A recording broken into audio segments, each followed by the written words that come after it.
যে মদিনা শরীফ কেন যাব? রাসূল পাক সাল্লাল্লাহু তাআলা আলাইহি ওয়াসাল্লাম আমাদেরকে নামাজ শিক্ষা দিয়েছেন। রুকু কেমনে করব? আল্লাহ কোরআনের মধ্যে বলেছেন আকিমুস সালাহ, তোমরা নামাজ কায়েম করো, নামাজ পড়ো। এবার নামাজ কেমনে পড়বো? রুকু কেমনে করব? সিজদা কেমনে করব? রুকুতে কি তাসবিহ পড়ব, সিজদায় কি তাসবিহ পড়ব এবং কোথায় কি করব, আমার রাসূল আমাদেরকে শিক্ষা দিয়েছেন। হজ্জে বাইতুল্লাহ আদায় করার জন্য আগে কি করব? আগে কি মিনায় যাব, নাকি আরফায় যাব, নাকি মুজদালিফায় যাব, নাকি জামারাতে পাথর নিক্ষেপ করব, নাকি হলক করব, নাকি কোরবানি আগে করব, না আল্লাহর ঘরের তাওয়াফ আগে করব, কোনটা আগে কোনটা পরে, সেইগুলা সব শিক্ষা দিয়েছেন আমার রাসূল। সুবহানাল্লাহ। এইভাবে আমার আল্লাহ বলেছেন যাকাত দেওয়ার জন্য, ওয়াতুজ যাকাত, যাকাত দেওয়ার কথা বলেছেন। যাকাত সম্পদ কত হলে, নেসাব কত হলে আমি আপনি যাকাত দেব, সেই কথা শিক্ষা দিয়েছেন আমার নবী। এইভাবে নামাজ, রোজা, হজ, যাকাত, ইসলামের সব বিষয়ে যে আমার রাসূল আমাদেরকে কি করেছেন? শিক্ষা দিয়েছেন।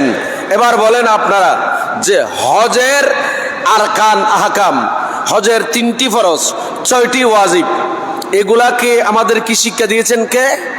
আল্লাহ। এগুলো আমাদের কি শিক্ষা দিয়েছেন আমার নবী। হজ করার কথা আল্লাহ বলেছেন, কিন্তু কিভাবে করব এগুলার সিস্টেম আমাদেরকে শিক্ষা দিলেন কে? আমাদের নবী, আমাদের রাসূল। এবার আমাকে বলেন, আমরা রাসূল পাক যে নবী না হলে হজের শিক্ষা পেতাম না, যাকাতের শিক্ষা পেতাম না, নামাজের শিক্ষা পেতাম না। এবার আমি মুসলমান হিসেবে, নবীর উম্মত হিসেবে হজ করার পর মদিনা শরীফ যাওয়াটাকে আমার এখানে যে প্রশ্ন আসবে, কেন প্রশ্ন আসবে? কারণ ইনি তো আমার নবী, তিনি আমাদেরকে হজের যাবতীয় কার্যকলাপ শিক্ষা দিলেন। তো ওনার শিক্ষাটা পেয়ে হজ আদায় করলাম, এরপর যদি নবীর কাছে না যায় এটা কেমন হবে? এই জন্য যে মক্কা শরীফ যেমনি ভাবে সাইয়েদনা ইব্রাহিম খলিলুল্লাহ আলাইহিস সালাম দোয়া করে হেরাম করেছেন, আমার রাসূল আমাদের নবীও দোয়া করে মদিনাতুল মুনাওয়ারাকে হেরাম বানিয়েছেন। মুসলিম শরীফের হাদিস, ইমামে মুসলিম বর্ণনা দিলেন, হযরত আবু হুরায়রা রাদিয়াল্লাহু তাআলা আনহু বর্ণনা দিচ্ছেন, আমার নবী বলেন ক্বালা কানান নাসু ইজারাও আউওয়ালা সামারাতিন জাআউ বিহি ইলান নবী সাল্লাল্লাহু তাআলা আলাইহি ওয়াসাল্লাম ফাইযা আখাযাহু ক্বালা আল্লাহুম্মা বারিক লানা ফি সামরিনা ওয়া বারিক লানা ফি মুদ্দিনা ওয়া বারিক লানা ফি সায়না ওয়া বারিক লানা ফি মুদ্দিনা আল্লাহুম্মা ইন্না ইব্রাহিমা আবদুকা ওয়া খলিলুকা ওয়া নাবিয়ুকা ওয়া ইন্নী আবদুকা ওয়া নাবিয়ুকা ওয়া আন্নাহু দাআকা বিমাক্কা ওয়া আনা উদুকা লিল মদিনা। একটু বড় করে বলুন না সুবহানাল্লাহ। আমার নবী বলেন, আমার রাসূল বলেন, মদিনা শরীফে কোন মানুষ যখন তাদের বাগানের মধ্যে সর্বপ্রথম ফল হতো, এ ফলগুলা সর্বপ্রথম মদিনাবাসী সাহাবায়ে কেরাম আমার দয়াল নবীর কাছে নিয়ে আসতেন। আমার নবীর কাছে এনে আমার নবীকে দিতেন। আমার নবী তাদের এই ফল ফলাদিগুলা পেয়ে নবী দোয়া করতেন, আল্লাহুম্মা বারিক লানা ফি সামারিনা, আল্লাহ তুমি আমাদের মদিনা শরীফের ফল ফলাদির মধ্যে বরকত দাও। আর একটু বড় করে বলবো না? মদিনা শরীফের ফল ফলাদির মধ্যে কি দাও? আল্লাহুম্মা বারিক লানা, মাওলা তুমি আমাদের জন্য বরকত দাও, ফি সামারিনা, আমাদের এই মদিনার ফল ফলাদিতে, ওয়া বারিক লানা ফি মুদ্দিনা ওয়া বারিক লানা ফি সাইনা। আল্লাহ আমাদের মদিনা শরীফের মাপার যন্ত্রের মধ্যে তুমি বরকত দাও। মাপার যন্ত্র আছে না, সেই যন্ত্রের মধ্যে বরকত দেওয়ার কথা আমার নবী আল্লাহ পাকের দরবারে দোয়া করেছেন। ওয়া বারিক, নবী বলেছেন ফল ফলাদিতে বরকত দেন, আল্লাহ আমাদের ফসলের মধ্যে বরকত দাও। ওয়া বারিক লানা ফি মুদ্দিনা, আল্লাহুম্মা ইন্না ইব্রাহিম, আল্লাহ নিশ্চয়ই ইব্রাহিম খলিলুল্লাহ, ইব্রাহিম আলাইহিস সালাম, আব্দুকা, মওলা তোমার বান্দা, ওয়া খলিলুকা, আল্লাহ তোমার খলিল, ওয়া নবিয়ুকা, ইব্রাহিম আলাইহিস সালাম আল্লাহ তোমার নবী, তোমার খলিল এবং তোমার প্রিয় বান্দা। ওয়া ইন্নী আব্দুকা, আর আমি মুহাম্মদ সাল্লাল্লাহু তাআলা আলাইহি ওয়াসাল্লাম আমিও আল্লাহ মওলা তোমার প্রিয় বান্দা, ওয়া নবিয়ুকা এবং তোমার নবী। ওয়া আন্নাহু দাকা বিমাক্কা, আল্লাহ ইব্রাহিম নবী মক্কা শরীফের জন্য দোয়া করেছেন। কার জন্য বলেন না, কিসের জন্য? মক্কা শরীফের জন্য। ইব্রাহিম খলিলুল্লাহ মক্কাতুল মুকাররমার জন্য দোয়া করেছেন। ইব্রাহিম খলিলুল্লাহর দোয়ার বরকতে মওলা তুমি মক্কাতুল মুকাররমাকে সম্মানিত করেছ। আর আমি ওয়ানা, আর আমি নবী মুহাম্মদুর রাসূলুল্লাহ উদুকা লিল মদিনা, আমি নবী মুহাম্মদ সাল্লাল্লাহু তাআলা আলাইহি ওয়াসাল্লাম মদিনা শরীফের জন্য মাওলা তোমার দরবারে দোয়া করতেছি। একটু বড় করে বলুন না মারহাবা। তাহলে মদিনা শরীফের যেই ফল ফলাদি মাপার যন্ত্র, এগুলার জন্য আমার নবী দোয়া করেছেন। শুধু দোয়া করেছেন তাই না, আমার নবী অপর হাদিসের মধ্যে বলেছেন মদিনা শরীফের মধ্যে ডাবল বরকত দেওয়ার কথা বলেছেন। একটু বড় করে সুবহানাল্লাহ বলেন, আরো জোরে বলেন। মদিনা আমার জান, মদিনা আমার প্রাণ, মদিনাতে আছেন আমার জানির জান। সালাতুন ইয়া কুম,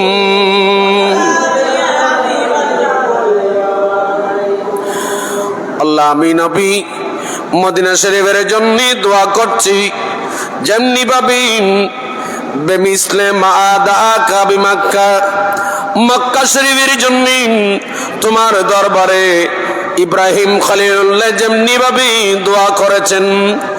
সুম্মা ক্বালা, আমার নবী এভাবে বলতে বলতেন, আল্লাহর নবী অপর জায়গার মধ্যে মক্কা মদিনা শরীফের জন্য আল্লাহুম্মা ইজাল বিল মদিনা দিফা, আল্লাহ তুমি মদিনা শরীফে মক্কা শরীফের ডাবল বরকত দাও।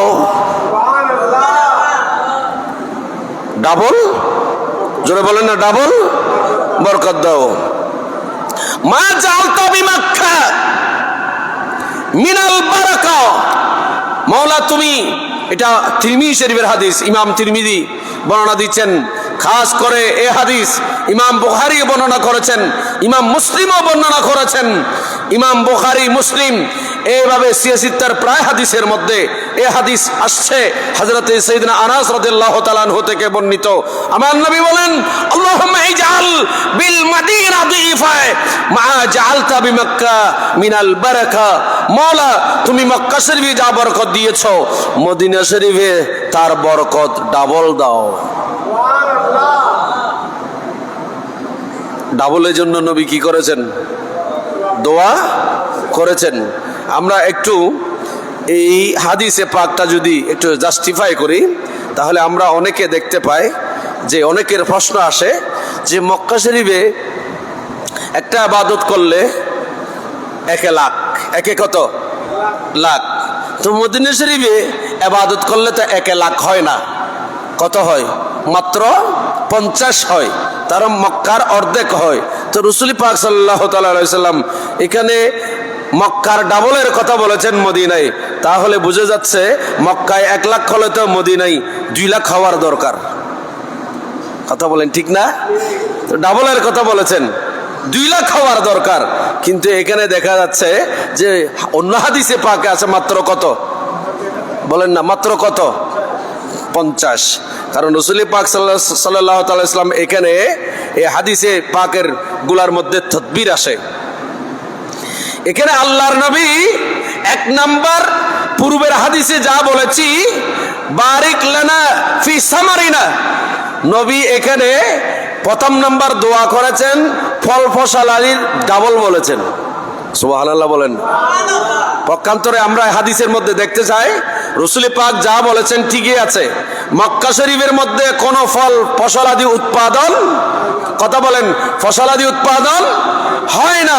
মদিনা শরীফে ফসলাদি উৎপাদন হয়, বরঞ্চ সেখানে ডাবল নয়, 3 ডাবল নয়, 4 ডাবল। একটু বলুন না মারহাবা। শুনেন, মক্কা শরীফ এটা আল্লাহর ঘর, হানায়ে কাবা, সেখানে হজ হয়, সেখানে আরফা আছে, সেখানে মিনা আছে, সেখানে মুজদালিফা আছে, সেখানে সাফা আছে, সেখানে মারওয়া পাহাড় আছে, সেখানে মাকামে ইব্রাহিম আছে, সেইখানে আপনার হজরে আসওয়াদ আছে, সেইখানে এগুলা আছে। বাট কিন্তু সেইখানে কোনো ফল ফসলাদি উৎপাদন হয় না। এই হাদিসে পাক গুলোতে আমরা দেখতে পাই পুরা ওয়ার্ল্ডে, পুরা পৃথিবীতে মদিনা শরীফের খেজুরের তুলনা পৃথিবীর আর কোন খেজুরের সাথে তুলনা হয় না। আর আপনারা এমনি গেলে দেখবেন, একটু পরীক্ষা করে দেখবেন, একটু পরীক্ষা করে দেখবেন মক্কা শরীফ, মদিনা শরীফ, সেখানে আল্লাহ পাক এত বরকত রেখেছেন, এত বরকত রেখেছেন। আপনি সেখানে বিসমিল্লাহ শরীফ বলে একটু খাবার, বিসমিল্লাহ শরীফ বলে খেলে আপনার পেট ভরে যায়। সুবহানাল্লাহ বলেন না। ওখানে এত বরকত, ওখানে আল্লাহ পাক এত বরকত রেখেছে। মক্কাতুল মুকাররমা এবং মদিনাতুল মুনাওয়ারায় খাবার দেখেছেন চোখে, একটু মনে হচ্ছে যে না এগুলো আমার পেট ভর্তি হবে না। যা মুআল্লিমের পক্ষ থেকে প্যাকেট দেওয়া হয়েছে যে খাবার, আপনার মনে হবে যে এত খিদে লাগছে, কয়েকটা প্যাকেট একসাথে খেয়ে ফেলবেন। সেগুলা আরফায় আছে, মুজদালিফায় আছে, মিনায় আছে, মক্কায় আছে, মদিনাতুল মুনাওয়ারায় আছে। সেখানে একটু খাবারের মধ্যে আল্লাহ পাক এত বেশি বরকত দেয়, সেগুলা আপনার পেট ভর্তি হয়ে যায়। সুবহানাল্লাহ বলেন। এগুলো প্র্যাকটিক্যাল। আমি একটা ড্রাইভারের কাছে জিজ্ঞেস করেছি, এই কথা আসছে, কথার কথায় হাদিসে পাকের, যে তার গাড়িতে চলতেছি, হঠাৎ করে তাকে বললাম, ভাই রাসূল পাক সাল্লাল্লাহু তাআলা আলাইহি ওয়াসাল্লাম হাদিসে বলেছেন এখানে বরকত ডাবল হওয়ার জন্য। আল্লাহর রহমত মক্কা এবং মদিনা মুনাওয়ারায় 2 জায়গায় আছে। এখন আপনি বলেন, আপনি এখানে দীর্ঘদিন গাড়ি চালান, সেই ব্যক্তি আমাকে বলছেন, হুজুর আমি যখন গাড়ি চালিয়ে যখন জেদ্দায় থাকি, জেদ্দায় আমি যে খাবার আমার জন্য যথেষ্ট হয়, আমি যখন মক্কা শরীফ এবং মদিনা শরীফ হেরাবে যাই, সেইখানে যখন যাই আমি, সেখানে যা খাবার নিই সেগুলো আমার পেট ভর্তি হয়ে যায়। কিন্তু জেদ্দা বা রিয়াদে গেলে এই পরিমাণ খাবার আমার ডাবল খেতে হয়। সে আমাকে বলে, আমি অবাক হয়ে গেলাম, কিরে আপনি এটা কিভাবে সম্ভব? বলে না, সেখানে যে আল্লাহ পাক বরকত রেখেছে সেটার প্র্যাকটিক্যাল প্রমাণ আমরা নিজেরাই। আপনারা তো মাস দেড়েকের জন্য আসেন, আমাদেরকে বলছে সেটা প্র্যাকটিক্যাল। আল্লাহ পাক যে এখানে বরকত রেখেছে, সেই বরকত গুলাকে আল্লাহ পাক আরো বাড়িয়ে দিন। একটু বড় করে বলুন মারহাবা, আরো জোরে বলেন। জলতা হুয়া শাম্মা হো परवाना मोहम्मद का, परवाना मोहम्मद का, जलती है सीने में जलती है सीने में अरमानी मोहम्मद का, अरमानी मोहम्मद का। सलातुन्या कुम हाइश नहीं हो रिगिल्मा। सुबहानाल्लाह बोलें ना, अल्लाहु अकबर। मदीनातुल मुनव्वरा रसूल पाकेर मदीना, সেখানে 8খানা জান্নাতের নিদর্শন আছে। সুবহানাল্লাহ বলেন না। আরফা, মিনা, মুজদালিফায় আমি এখানে রাওয়ায়েতে বলেছি গত 2 জুমা আগে, সেখানে বলা হয়েছে আমরা যখন হজে যাই, আল্লাহর বান্দা বান্দানীরা যখন হজে যায়, রাওয়ায়েতে এভাবে আসছে, কেহ যদি হারাম, সুদ, ঘুষ এবং অন্যায়ভাবে জনগণের হক, এতিমের হক, অন্য কারো হক নিয়ে অথবা জুলুম করে কারো থেকে কিছু নিয়ে আপনি যদি হজে যান, আপনি আপনার হজের যাওয়া আসায় যদি খরচ করেন, আপনার পরিবারকে যদি আপনি দিয়ে যান যাওয়া আসা পর্যন্ত ভরণ পোষণ, সেখানে যদি একটা টাকাও যদি হারামের থাকে, আপনি আমি বলবো লাব্বাইক, আমার আল্লাহ বলবে লা লাব্বাইক, আমি আপনি বলবো লাব্বাইক আল্লাহুম্মা লাব্বাইক, তখন আমার আল্লাহ ডাক দিয়ে বলবেন লা লাব্বাইকা ওয়ালা সাদাইকা। একটু বড় করে বলুন না নাউজুবিল্লাহ। যদি হারামের হয়, কি হয়? জোরে বলেন না, কি হয়? হারামের হয়। তাহলে হজে আমরা যারা যাচ্ছি, হারামের কারণে, অনেকের অজান্তে হারামের কারণে আমাদের হজ কি হয়ে যাচ্ছে? নষ্ট হয়ে যাচ্ছে। বলেন না, কি হয়ে যাচ্ছে? নষ্ট হয়ে যাচ্ছে, বরবাদ হয়ে যাচ্ছে। যদি সঠিক হয় আলহামদুলিল্লাহ।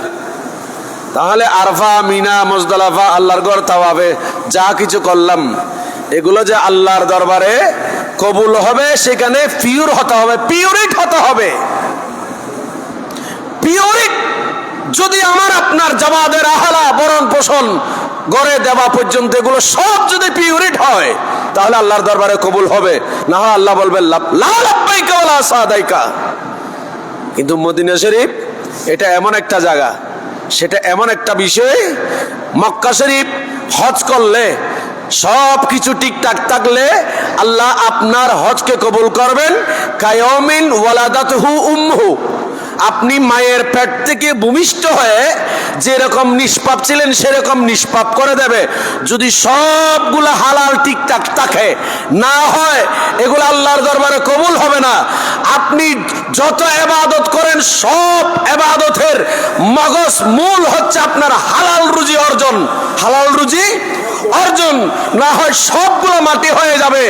তো এইরকম যে আপনাকে ক্ষমা করবে আরফাতে গেলে, আল্লাহ ঘোষণা দিয়েছেন একেবারে নবজাতক শিশুর মতো পুত পবিত্র করে দেবে। এটা যদি হালাল, সব কিছু হালাল হয়, বৈধ হয়। আর অবৈধ হলে হবে? বলেন না হবে? হবে না।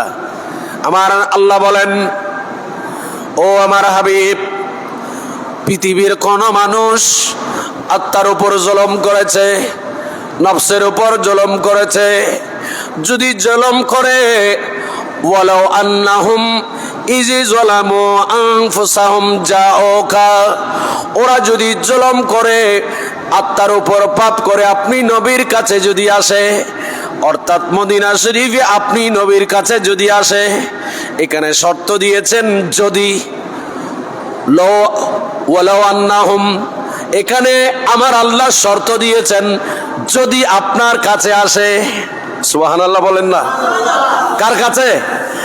আপনার কাছে, আপনি নবীর কাছে আসে, যাওকা ফাস্তাগফিরুল্লাহ ওয়াস্তাগফারা লাহুমুর রাসূল, ওরা নিজেরা যদি এসে ইস্তেগফার পড়ে এবং আপনি নবী যদি তাদের পক্ষ হয়ে যদি আমি আল্লাহর দরবারে ওই সমস্ত গুনাহগার বান্দার পক্ষে আপনি নবী সুপারিশ করেন, দোয়া করেন, তাহলে আমি আল্লাহ ওই সমস্ত বান্দাদের গুনাহ মাফ করে দেব। চিৎকার দিয়ে বলুন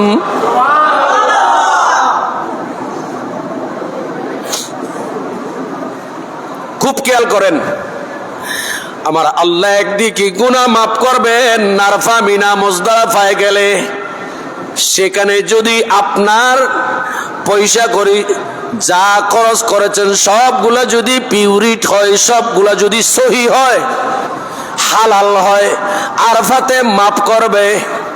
সুবহানাল্লাহ বলেন না, আরো জোরে বলেন। ওখানে যাওয়া আসার মধ্যে হালাল লাগবে, হালাল লাগবে। এগুলা ইবাদতের মাধ্যমে আল্লাহ গুনাহ মাফ করবেন। হজ ইবাদত, এটা ইবাদতে বদনী, শারীরিক ইবাদত, ইবাদতে মালি, পয়সা দিয়ে ইবাদত, দুটোটা ইবাদত। ইবাদত এটার মাধ্যমে আল্লাহ গুনাহ মাফ করেন। আর অপর জায়গায় আয়াতে বলেছেন, বন্ধু আমার আপনার দরবারে যদি কোনো উম্মত আসে হয় তো হজ কে করবে? যার উপর কি হয়েছে হজ? কথা বলেন না কেন? যার উপর হজ, জোরে বলেন, যার উপর হজ ফরজ হয়েছেন ইনি তো হজ করবেন। তো যার উপর হজ ফরজ হয় নাই, উনার গুনাহ কেমনে মাফ হবে? খুব খেয়াল করেন। এখান থেকে খোলাসা, এখান থেকে সাবস্টেন্স, এখান থেকে নতিজা, ফলাফল কি বের হয়? হজ যাদের উপর ফরজ, যাওয়াদের হালাল ভরণ পোষণ করে দিয়ে যাওয়া আসা পর্যন্ত যা খরচ করবেন হালাল পন্থায় গেলে আরফাতে গুনাহ মাফ করে দেবেন। একেবারে নবজাতক শিশু বানিয়ে দেবেন। এগুলা তো যার উপর হজ ফরজ তাকে ক্ষমা করবেন, তাদেরকে ক্ষমা করবেন।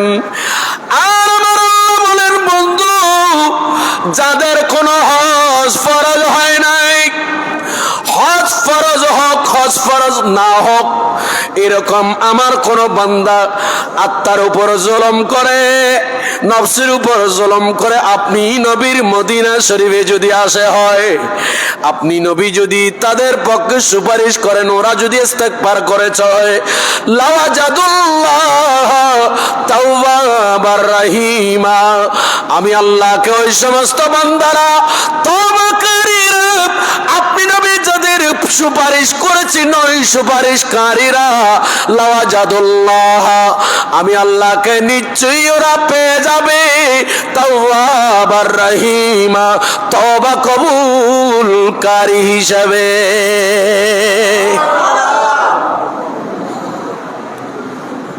যারা বলছে মদিনা শরীফে যাওয়া হজের ফরজ নয়, ওয়াজিব নয়, কেন মদিনায় যাব?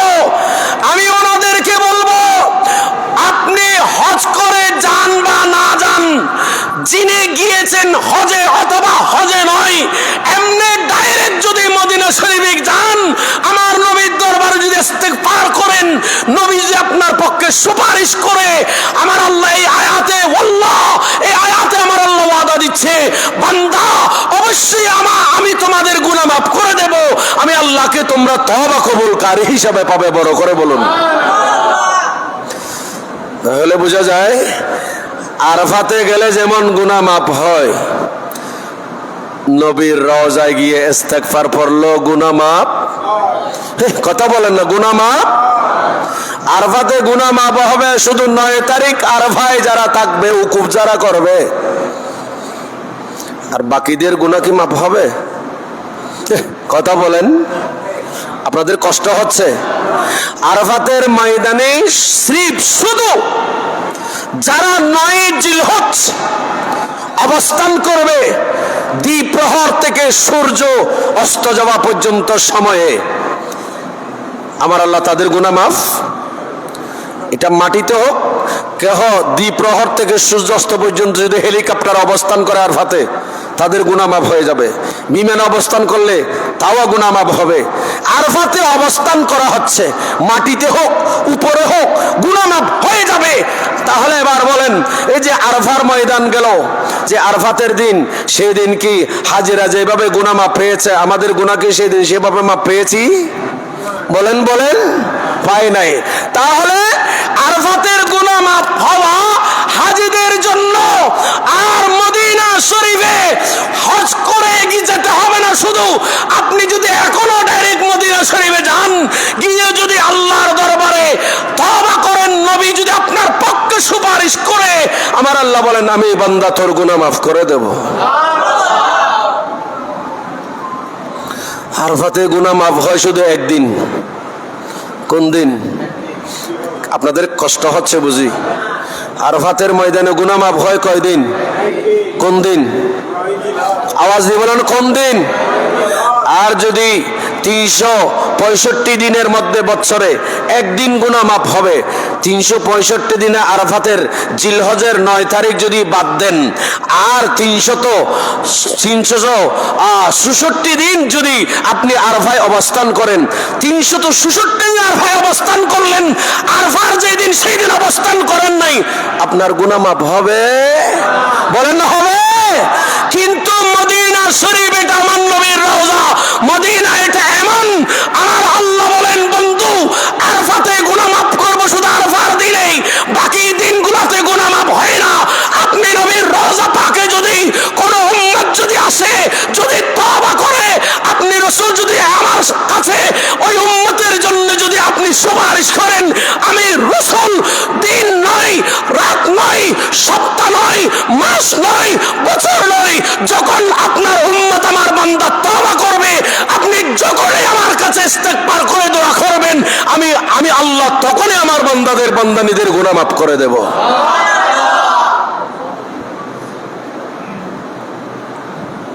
এজন্য আমি 2000 সালে একটা ক্যাসেটে বলেছিলাম, আরফাতের ময়দানে গেলে জীবনের গুনাহ মাফ হয়। ওই 9 তারিখ খোদার রহমত সে তেরা দিন বর্ষণ হয়। নূর নবীজির উম্মত আমি, নূর নবীজির উম্মত আমরা মদিনা ছুটে যাব, আমরা নবীজির কদমে সালাম। একটু বলি না মারহাবা।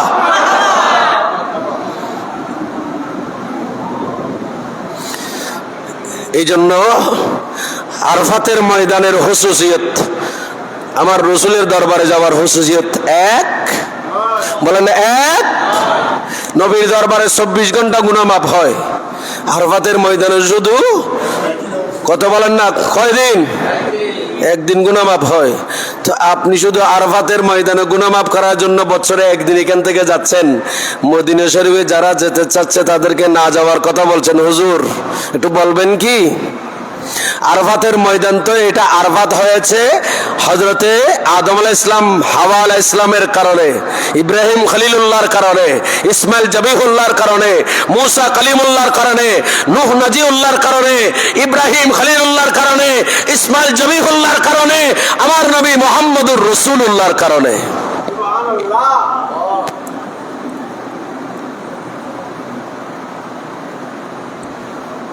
আজকে যারা মদিনা শরীফ যাওয়াটাকে পছন্দ করে না, আমরা দোয়া করব আল্লাহ পাক তাদেরকে হেদায়েত নসিব করুন। আর একটু বড় করে বলেন না। আরে বাবা, যদি একটু চিন্তা করে বলি, মক্কা শরীফে আল্লাহর ঘর আছে, ঠিক আছে, আরফা আছে, মিনা মুজদালিফা আছে, ঠিক আছে, মক্কা শরীফে এগুলো আছে, ঠিক আছে। বলো হুজুর মদিনায় কি আছে? আমি বলবো বাবা মদিনা শরীফে জান্নাত আছে। সুবহানাল্লাহ, একটু আস্তে।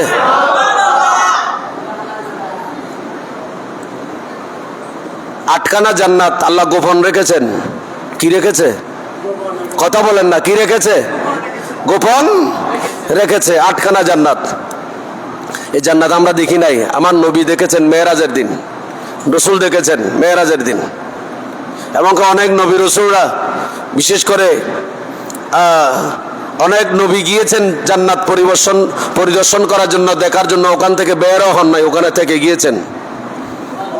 মুসলিম শরীফের হাদিস, জান্নাতের সিফত, জান্নাতের যে বিভিন্ন সিফত আছে, রং জান্নাতে যাওয়ার যে কতগুলো আলামত, সে সিফতের মধ্যে মুসলিম শরীফের মধ্যে সেই চ্যাপ্টারের মধ্যে সেই জান্নাতের কথা বলা হয়েছে। সেখানে অনেক নবী এমন আছে বেড়াতে গিয়েছে, ওখান থেকে বের হয় নাই। যেমন হযরত ইদ্রিস আলাইহিস সালাম জান্নাতে ঢুকেছে, সেই জান্নাত থেকে আর বের হয় না, সেই জান্নাতে রয়ে গেছে। এখনো সেই হযরত ইদ্রিস আলাইহিস সালাম এখনো জান্নাতে, সুবহানাল্লাহ বলবেন না? এখনো কোথায় ঢুকেছে দেখার জন্য। অনেক লম্বা হাদিস অনেক লম্বা মুসলিম শরীফের। হযরত আজরাইল আলাইহিস সালামের সাথে, নবীদের সাথে যে ফেরেশতাদের সাথে বন্ধুত্ব, হযরত আজরাইল আলাইহিস সালামের সাথে সম্পর্ক, ইনি অনেক লম্বা হাদিস বলেছেন, একটু আমাকে ঘুরতে নিয়ে যাও, প্রথম আসমান, দ্বিতীয়, চতুর্থ, তৃতীয়, সপ্তম আসমান, এবারে উপরে যেতে যেতে বলে একটু জান্নাতে নিয়ে যাও। আমার আল্লাহ বলেন, হ্যাঁ কি করবা ফেরেশতা, আমার বন্ধু যখন যাচ্ছে একটু নিয়ে যাও। বললাম একটু জান্নাত দেখবো। জান্নাত দেখতে গেলেন। হযরত ইদ্রিস আলাইহিস সালাম জান্নাত দেখতে গিয়ে জান্নাত থেকে একটু ফেরেশতাদের সাথে ওয়াদা ছিল, বের হয়েছে।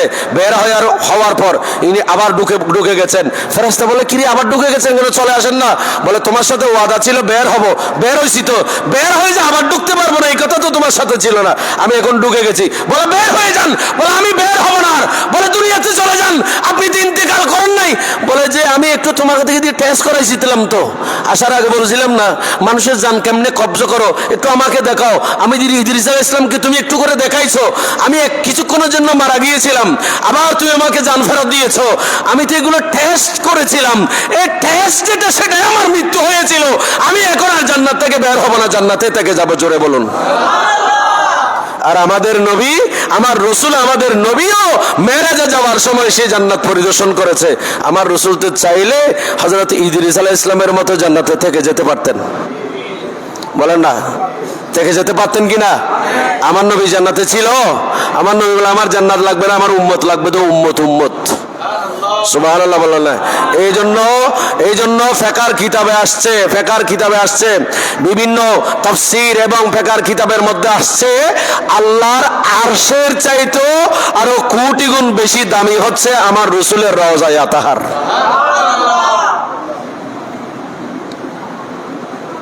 আচ্ছা, আপনি আমাকে বলেন, এখানে আমি একটু উদাহরণ দিয়ে বুঝাই। আপনাকে আপনার বাবা কি করেছেন? আপনার মা আপনাকে লালন পালন করেছেন। আপনি বিদেশ থাকেন, আপনাকে বিয়ে করাইছে, বিয়ে শাদী করলেন। আপনি বিদেশ থেকে এসে এখানে বাংলাদেশে নিজের বউ বাচ্চাকে দেখে চলে গেলেন, নিজের মা বাবাকে দেখেন নাই, না দেখে চলে গেলেন। আচ্ছা, আপনি আমাকে বলেন, আপনাকে যিনি 10 মাস 10 দিন পেটে রেখে বড় জন্ম দিয়েছেন, যে মা বাবা খাওয়াইছেন, না পরে পড়াইছেন, না খেয়ে খাওয়াইছেন, আপনি বড় হয়েছেন, বিয়ে শাদী করেছেন, আপনাকে বিয়ে শাদী করেছেন, আপনি এখানে টাউনে থাকেন বা শ্বশুর বাড়িতে থাকেন, বিদেশে থাকেন, বিদেশ থেকে এসে আপনি বউ বাচ্চা শ্বশুর শাশুড়িকে দেখে আবার পুনরায় বিদেশে চলে গেছেন। আপনার মা বাবাকে একটু দেখতে যান নাই, খবর নাই। আপনার মা বাবা শুনেছে আপনি দেশে আছেন, আপনি না দেখে চলে গেলেন। আপনার মা বাবা আপনার উপর কি খুশি হবে নাকি নারাজ হবে? বড় করে বলেন। ঠিক তেমনি ভাবে আমার রাসূল হজ শিক্ষা দিয়েছেন, আমার নবী হজের ফরজ শিক্ষা দিয়েছেন, হজের 6টি ওয়াজিবাত, হজের 3টি ফরজ নবী শিক্ষা দিয়েছেন। হানায়ে কাবার তাওয়াফ করতে শুরু করবেন শিক্ষা দিয়েছেন, সাফা মারওয়া করতে তাওয়াফ শুরু করবেন, সাই করবেন, নবী শিক্ষা দিয়েছেন। কঙ্কর আগে কোন শয়তানকে মারবেন, 10 তারিখ কোন শয়তানকে মারবেন, 11 তারিখ কোন শয়তানকে মারবেন, 12 তারিখ কোন শয়তানকে মারবেন, নবী শিক্ষা দিয়েছে। নবীর সব শিক্ষা নিয়ে আপনি হজ করতে গেলেন, আর হজ করার পর মদিনায় যেই নবী আপনাকে হজ শিক্ষা দিয়েছে, সেই নবীকে জিয়ারত না করে, সেই নবীকে না দেখে দেশে চলে আসছেন। আমার নবী কি আপনার উপর সন্তুষ্ট হবে?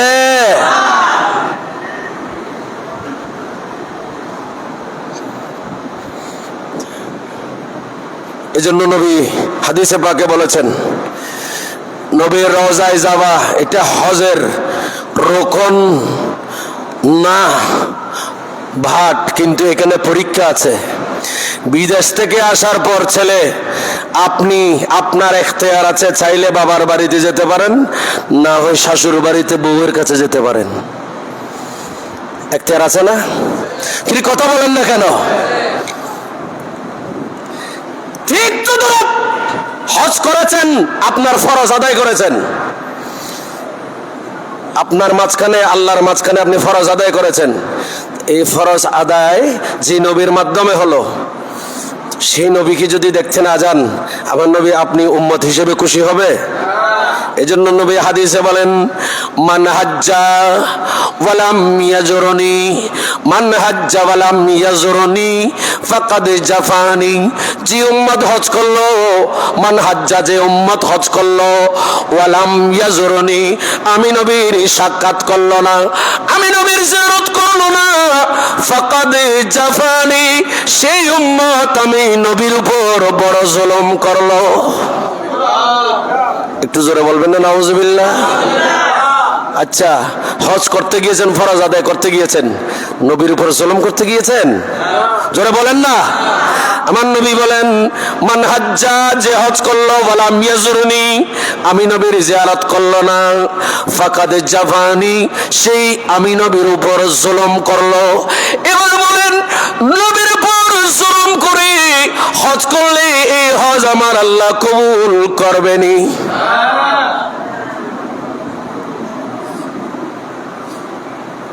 আল্লাহ, যারা বুঝেন আমরা দোয়া করব, আল্লাহ পাক তাদের হেদায়েত নসিব করুন। আর একটু আসতে বলেন। আরে বাবা, মদিনায় জান্নাত আছে, মা বাইনা বাইতি ওয়া মিম্বারি রাওযাতুন মির রিয়াজিল জান্নাহ। নবীর রওজা পাক থেকে মিম্বরে রাসূল পর্যন্ত এটা জান্নাতের টুকরা। সুবহানাল্লাহ বলেন না? আরে আপনি মদিনায় যান না যান এটা আপনার ব্যাপার। হাদিসে পাকে আসছে, নবী বলেছেন, আমরা তো ইচ্ছা করলে মদিনা শরীফে বছরে কয়েকবার যাই।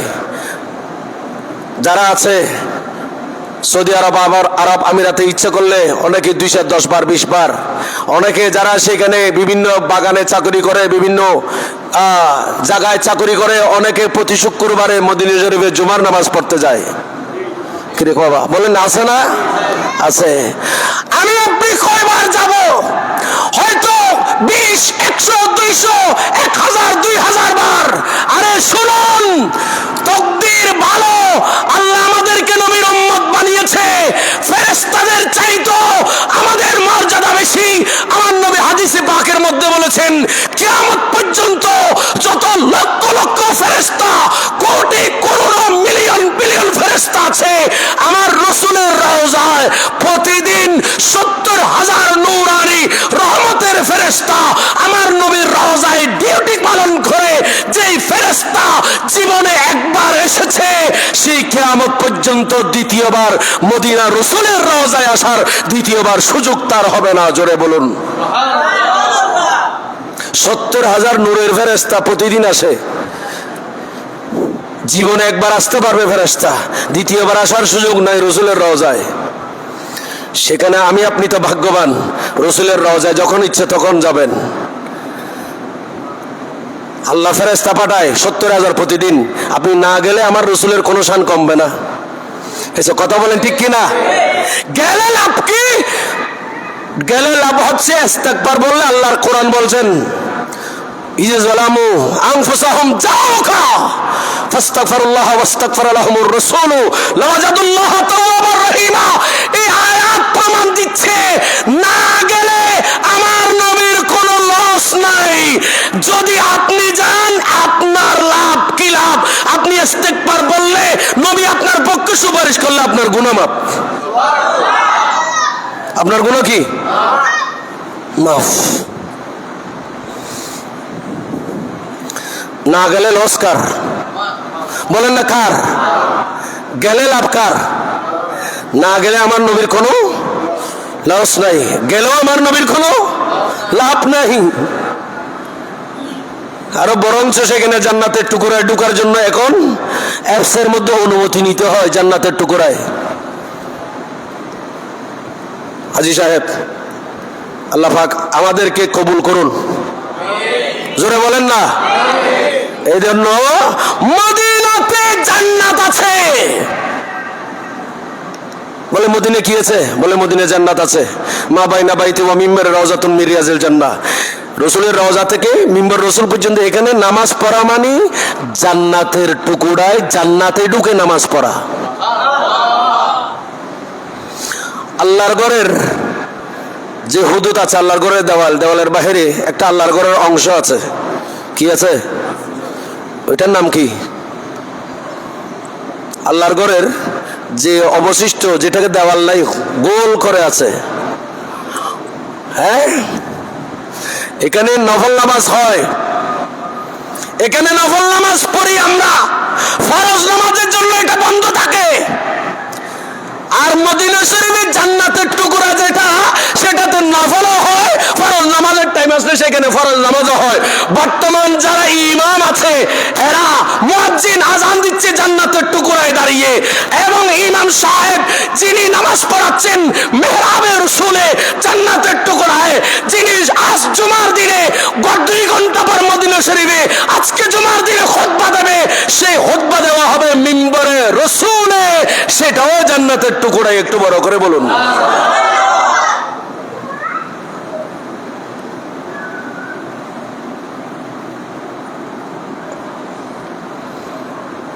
আল্লাহ পাক আমাদেরকে যাওয়ার তৌফিক দান করুন। সেখানে লেখা আছে, যদি বলা হয়, প্রশ্ন করা হয়, আবার ভাই যদি প্রশ্ন করেন মুখতার হুজুর বাড়ি কোথায়, তাহলে বলবো যে চট্টগ্রাম দক্ষিণ জেলা বাঁশখালী। আমার দুলাভাই আছে এদিকে, দুলাভাই আমার বোনের জামাই। যদি জিজ্ঞেস করা হয় বাড়ি কোথায়, বলে এখানে বাদর থালায়। যদি জিজ্ঞেস করা হয় আপনার শ্বশুর বাড়ি কোথায়, বলে রাউজান বড় ঠাকুরপাড়া। আমি যদি আপনাদেরকে জিজ্ঞেস করি আপনাদের বাড়ি কোথায়, যার বাড়ি যেখানে সেখানে বলবেন।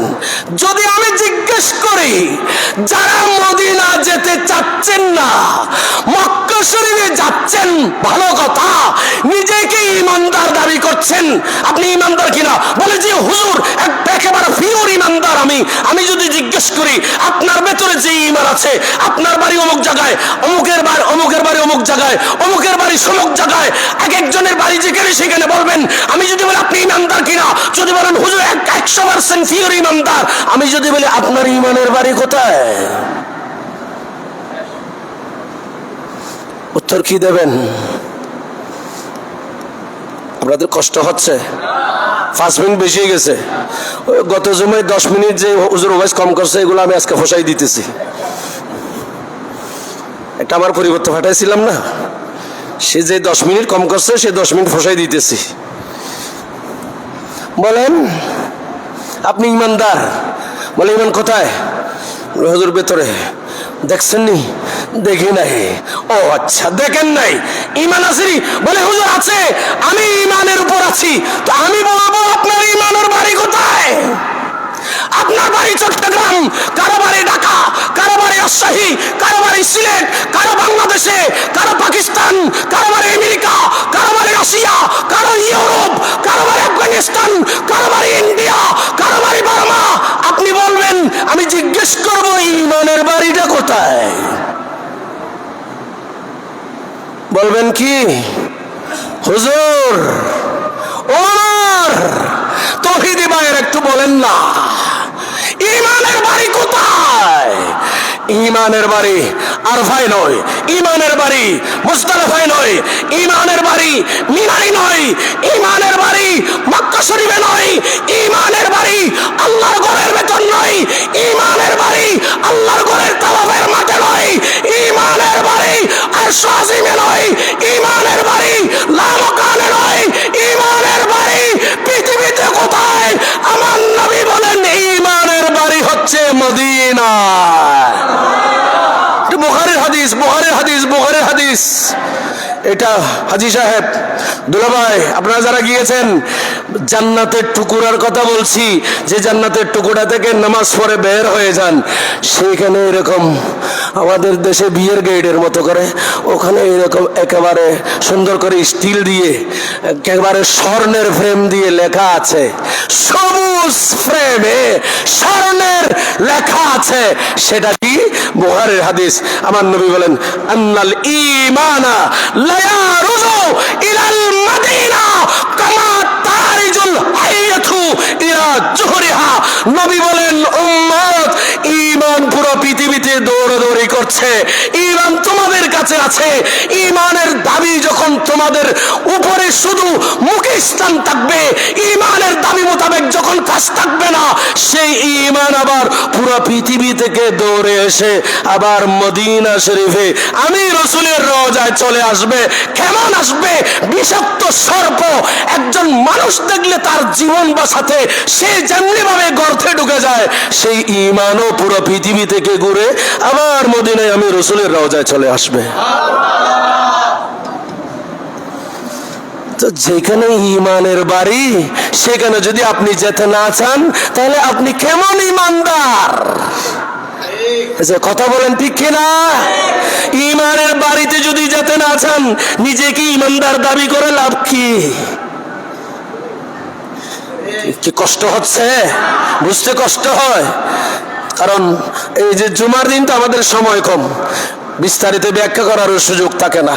আল্লাহ পাক আমাদেরকে বুঝার তৌফিক দান করুন।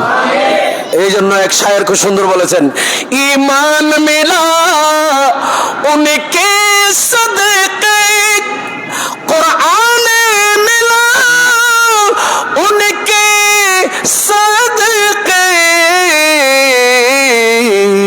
रहमान मिला उनके सदके मकसद भी जुबां पर आया नहीं कुर्बानों में उनकी बख्शिश के सलातुल्लाह अलैकुम। আজকে এতটুক বললাম, মদিনা শরীফের এতটুক বললাম। মদিনা শরীফের মক্কা শরীফের ডাবল। উমরা করতে কত কষ্ট। আমার নবী বলেন, মসজিদে কোবায় উম্মত 2 রাকাত নামাজ পড়বি, এসে একটা উমরার সওয়াব পাবি। কয় রাকাত? জোরে বলো, কয় রাকাত? মক্কা ডাবল, মদিনায়।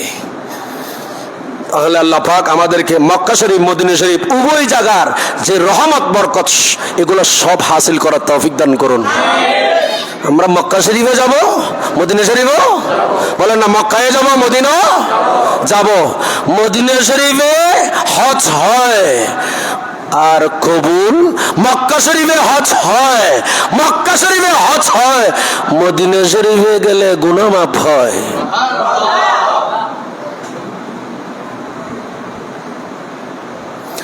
ওয়া আখির দাওয়ানা আলহামদুলিল্লাহি রাব্বিল আলামিন।